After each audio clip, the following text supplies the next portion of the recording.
Assalamualaikum warahmatullahi wabarakatuh. Perkenalkan, saya Tri Kusmastianingsih dengan NPM 217555067 dari kelas akuntansi perpajakan 3B. Di sini saya akan menjelaskan terkait penyajian laporan keuangan. Perubahan PSAK 1 dimulai pada tahun 2012 yang berisi komponen laporan keuangan, pos luar biasa, NCI, dan OCI. Kemudian pada tahun 2015 yaitu nama laporan keuangan, komponen OCI, dan komparasi tambahan. Kemudian pada tahun 2017 membahas terkait prakarsa pengungkapan, materialitas dan penggabungan, pemisahan penyajian, subtotal, OCI dari entitas asosiasi, fleksibilitas urutan CALK, dan ED yang dikeluarkan pada tahun 2020 terkait materialitas pengungkapan kebijakan akuntansi. Sebelum kita melanjutkan ke pembahasan yang lain, ada baiknya kita mengetahui dulu apa sih laporan keuangan itu. Jadi, laporan keuangan adalah suatu penyajian terstruktur dari posisi keuangan dan kinerja keuangan suatu entitas, di mana manajemen entitas bertanggung jawab atas penyusunan dan penyajian laporan keuangan entitas tersebut. Lalu, tujuan laporan keuangan itu sendiri ialah memberikan informasi mengenai posisi keuangan, kinerja keuangan, arus kas entitas, di mana ketiganya itu akan memberikan manfaat bagi sebagian besar kalangan pengguna laporan dalam pembuatan keputusan ekonomi. Nah, laporan keuangan yang lengkap itu biasanya terdiri dari laporan keuangan posisi keuangan, laporan laba rugi dan penghasilan komprehensif lain, laporan perubahan ekuitas, laporan arus kas PSAK 2, catatan atas laporan keuangan, informasi komparatif periode terdekat sebelumnya, dan laporan posisi keuangan pada awal periode terdekat sebelumnya. Selanjutnya, karakteristik umum laporan keuangan, di mana penyajiannya itu harus patuh terhadap standar akuntansi keuangan atau sesuai dengan standar akuntansi keuangan. Kemudian, membuat pernyataan yang eksplisit terhadap kepatuhan pada standar akuntansi keuangan, serta tidak dapat memperbaiki kebijakan akuntansi yang tidak tepat, baik dengan pengungkapan atau materi penjelasan. Dan dalam keadaan yang sangat jarang, ketika manajemen menyimpulkan bahwa kepatuhan terhadap PSAK akan memberikan pemahaman yang salah, maka entitas memberikan pengungkapan. Lalu, dalam menyusun laporan keuangan, manajemen membuat penilaian terhadap kemampuan entitas dalam mempertahankan kelangsungan usaha. Setelah itu, entitas menyusun laporan keuangan atas dasar akrual, kecuali laporan arus kas, dan menyajikannya secara terpisah setiap kelas pos serupa yang material dan menyajikan secara terpisah pos yang memiliki sifat dan fungsi yang tidak serupa. Kemudian, saling hapus tidak dikecualikan diizinkan PSAK. Nah, selanjutnya adalah frekuensi pelaporan setidaknya secara tahunan. Jika periode lebih panjang atau lebih pendek dari suatu tahun, harus diberikan pengungkapan. Antara karakteristik terakhir ialah penyajian dan klasifikasi dalam harus konsisten, kecuali terjadi perubahan dalam operasi entitas atau perubahan tersebut disyaratkan oleh suatu PSAK. Selanjutnya adalah informasi komparatif, di mana pada bagian ini perusahaan harus menyajikan informasi terkait dengan periode sebelumnya untuk seluruh laporan keuangan periode berjalan. Dengan bersifat naratif dan deskriptif dari laporan keuangan periode sebelumnya yang diungkapkan jika relevan. Kemudian menyajikan minimal 2 laporan posisi keuangan, 2 laporan laba rugi dan penghasilan komprehensif lain, 2 laporan laba rugi terpisah, 2 laporan arus kas, dan 2 laporan perubahan ekuitas serta catatan atas laporan keuangan. Selanjutnya, entitas atau perusahaan dapat menyajikan informasi komparatif sebagai tambahan sepanjang informasi tersebut disusun oleh PSAK. Informasi komparatif terdiri dari 1 atau lebih laporan keuangan, namun tidak laporan keuangan lengkap. Tidak disyaratkan juga untuk menyajikan seluruh laporan keuangan sebagai komparatif tambahan. Tapi disyaratkan untuk menyajikan dalam catatan atas laporan keuangan terkait informasi komparatif yang berkaitan dengan laporan tambahan. Selanjutnya adalah perubahan kebijakan akuntansi, penyajian kembali, retrospektif, atau reklasifikasi, di mana di dalamnya mengatur perusahaan untuk menyajikan laporan posisi keuangan ketiga pada posisi awal periode terdekat, sebelumnya sebagai tambahan laporan keuangan komparatif minimum, jika entitas itu menerapkan kebijakan akuntansi secara retrospektif. Lalu penerapan retrospektif sendiri ialah penyajian kembali retrospektif atau reklasifikasi memiliki dampak material atas informasi dalam laporan posisi keuangan pada awal periode sebelumnya. Lalu, untuk menyajikan 3 laporan posisi keuangan, itu dapat di akhir periode berjalan atau yang kedua di akhir periode sebelumnya dan yang ketiga ada di awal periode. Kemudian jika entitas merubah penyajian atau pengklasifikasian, maka entitas mengungkapkan sifat, jumlah, dan alasan reklasifikasi.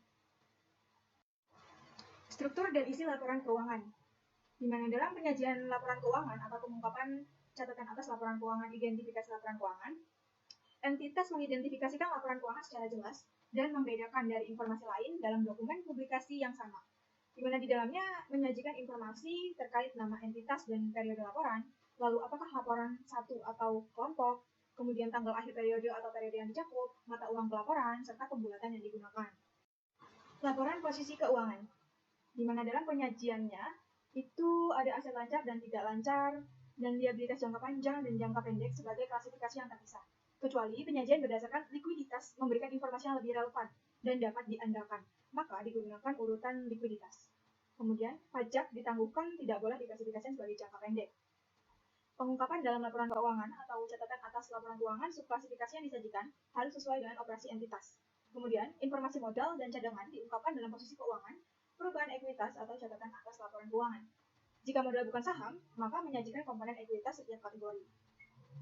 Berikut adalah contoh penyajian laporan posisi keuangan milik PT Pacific Strategic Financial Tbk dan entitas anak di tahun 2020 dan 2021, di mana pada laporan posisi keuangan tersebut menunjukkan bahwa total aset dan total liabilitas mengalami peningkatan di tahun 2021. Berikut adalah laporan laba rugi dan penghasilan komprehensif lain dari PT Pacific Strategic Financial Tbk dan entitas anak, di mana pada laporan tersebut menunjukkan bahwa perusahaan atau PT Pacific Strategic ini mengalami penurunan pada laba usaha, tetapi mengalami peningkatan pada laba komprehensif tahun berjalan. Hal ini disebabkan oleh total beban lain-lain yang mengalami perbedaan, di mana total beban pada tahun 2021 itu lebih rendah dibanding dengan total beban di 2020. Makanya pada laba komprehensif menunjukkan peningkatan dari tahun 2020 ke 2021. Laporan laba rugi dan penghasilan komprehensif lain. Penghasilan komprehensif adalah perubahan aset atau liabilitas di mana ekuitas yang bukan dari transaksi dengan pemilik. Penghasilan komprehensif sendiri terdiri dari laba tahun berjalan dan penghasilan komprehensif lain. Laporan laba dan rugi komprehensif dapat disajikan dengan dua cara. Cara yang pertama ialah pada bagian pertama laporan laba rugi dan dilanjutkan pada bagian kedua penghasilan komprehensif lain. Cara yang kedua adalah laporan laba rugi dan laporan penghasilan komprehensif yang dimulai dari laba rugi tahun berjalan. Selanjutnya laba periode berjalan dan laba komprehensif dialokasikan untuk pemegang saham, pengendali, dan non-pengendali.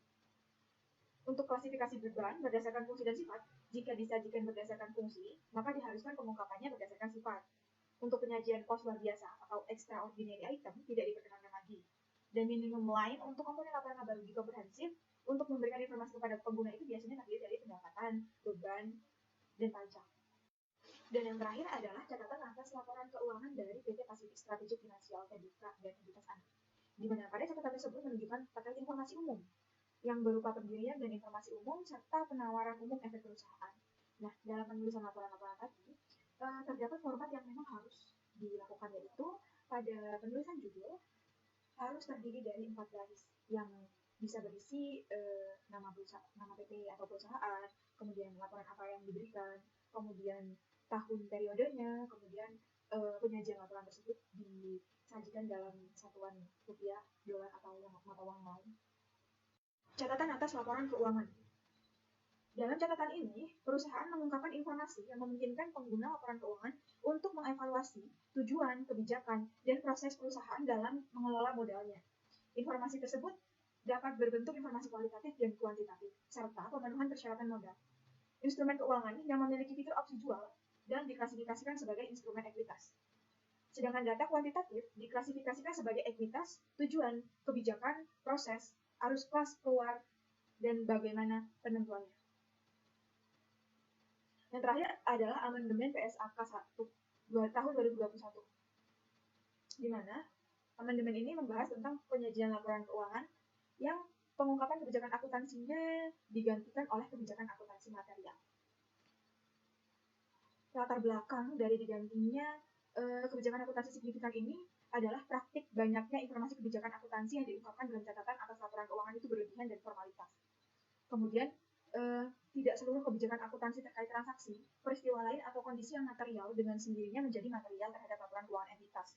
Diberikan contoh keadaan di mana entitas mempertimbangkan kebijakan akuntansi menjadi material terhadap laporan keuangan entitas, serta informasi spesifik entitas terkait kebijakan akuntansinya akan lebih berguna bagi pengguna laporan keuangan, sehingga entitas dapat mengungkapkan informasi kebijakan akuntansi yang tidak material sepanjang tidak mengaburkan informasi kebijakan akuntansi material. Sekian dari saya, terima kasih dan wassalamualaikum warahmatullahi wabarakatuh.